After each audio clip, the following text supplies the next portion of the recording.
Greetings, people of the internet. I'm Scott with Serkworks Art Labs. Welcome to the underground laboratory where we create robots, aliens, zombies, and other imminent threats to humanity. Sometimes we do comics. Today is one of those days as we continue on with our series of 100 Days of Making Comics Round 2, where... Wait, Round 2 what? Round 2 day...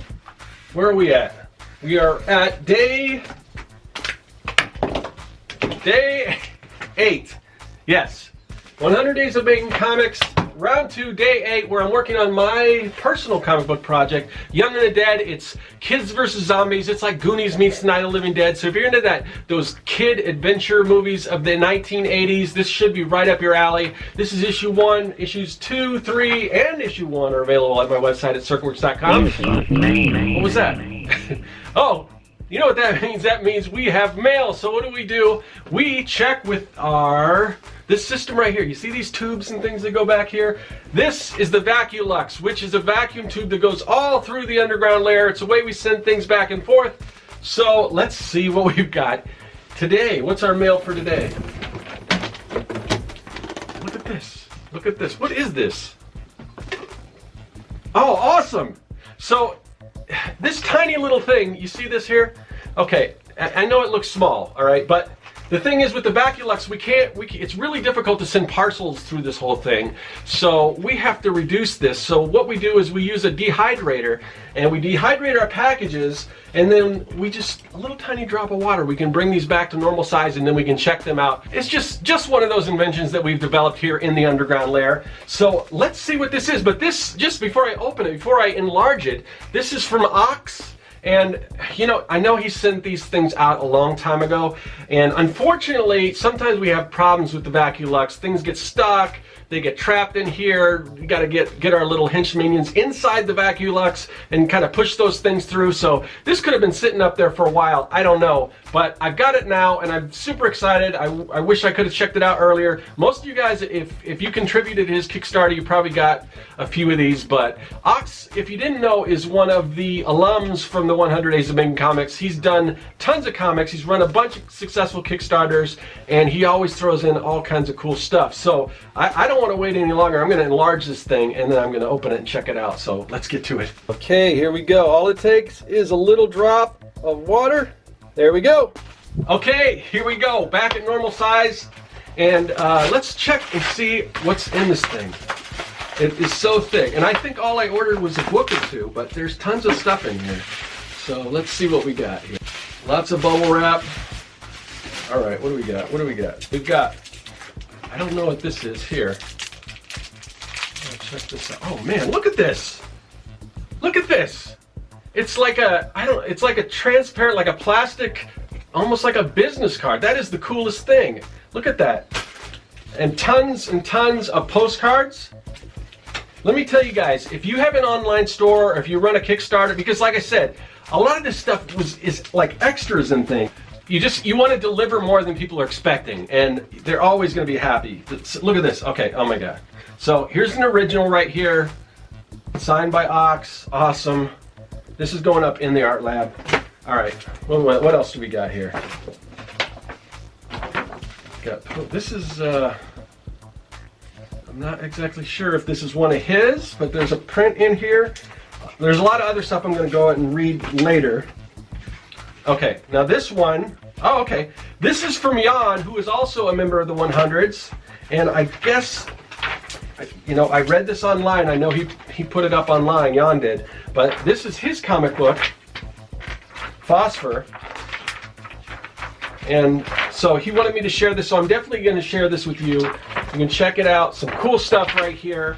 Yeah, just amazing. So you will be able to follow Jan and Ox. I'll put their information, and of course we've got the comic books. Now I've got the trade, but these two come after the trade. So yeah, super excited to get this stuff in the mail. Always exciting to get stuff through here in the Baculux. I know it's a little bit of a problem having to do the whole enlarging thing, and sometimes it gets stuck, but eventually I will get it, and I love to share that kind of stuff with you guys, so that's awesome. Because of all that, now, where were we? Did I explain what 100 Days of Making Comics is all about? I probably should get to that before we get to the paralleloscope, and maybe I should explain what that is if you're new. But anyway, so the 100 Days of Making Comics is where you spend 30 minutes a day, every day, working on your own personal comic book project. If you're like Ox, you've done this plenty of times, and you've got tons of comic books out there. Some people like me, I've got 3 issues. Some people have more or less. Some people have completed the challenge 4 or 5 times, or 4. I don't think anyone's completed 5 yet, but we'll see. Kevin's on a roll. So, but this is my second round, like I said. But anyway, the whole idea is to just set some time aside in your busy schedule to work on your project,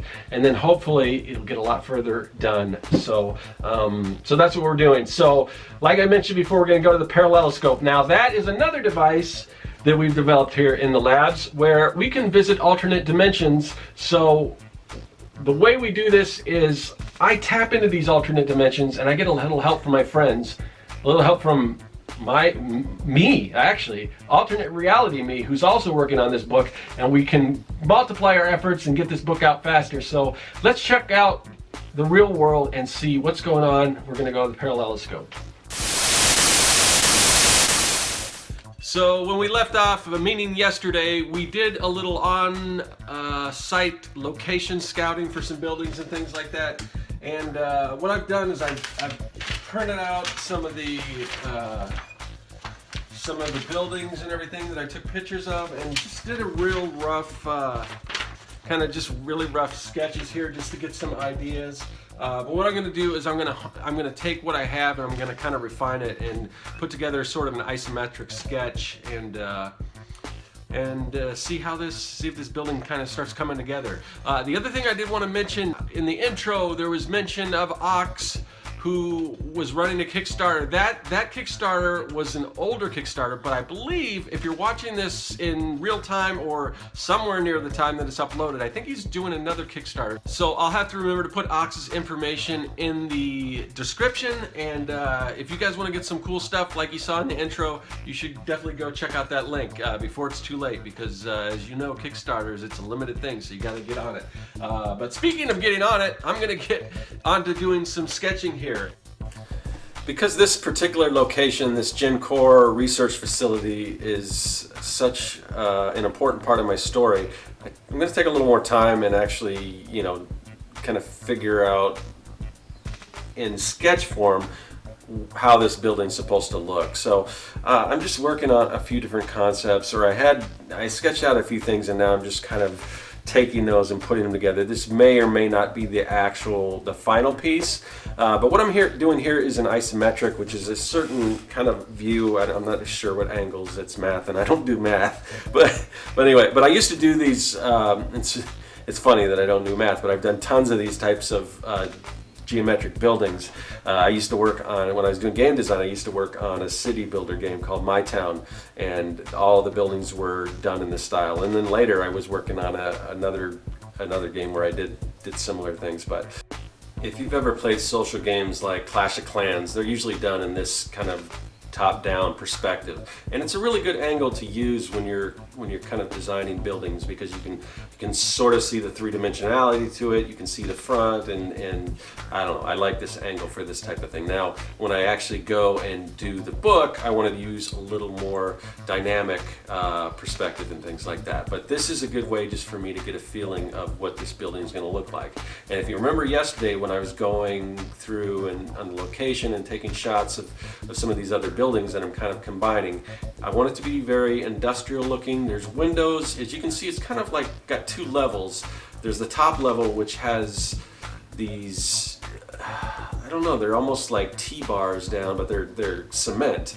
So very cement, but below there will be some windows and things, because when I get to the point where I want to show this, it's got to look like a zombie outbreak broke, so I want to have some broken glass. So I don't want to eliminate windows altogether. So I want it to be high-tech, like a research facility, but not very inviting. So a lot of cement and everything like that. I didn't want to put a big sign like on the top to call attention to it, but there is a little sign here in this kind of flower bed or whatever that is right there, and it'll say Gencore, just so there's some, you know, because when I establish a shot, I want people to know where it is, and of course an 80s satellite dish. And we are back. So that is day 8. We've completed day 8. You know how we do it.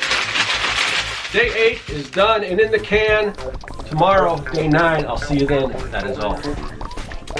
Hey everyone, you've seen the process. Now you can check out the story. Issues 1 through 3 of Young and the Dead are available at my website at serkworks.com. Also follow me on social media at the links listed below. Subscribe and check out some of the other videos in the series. There's much more to come.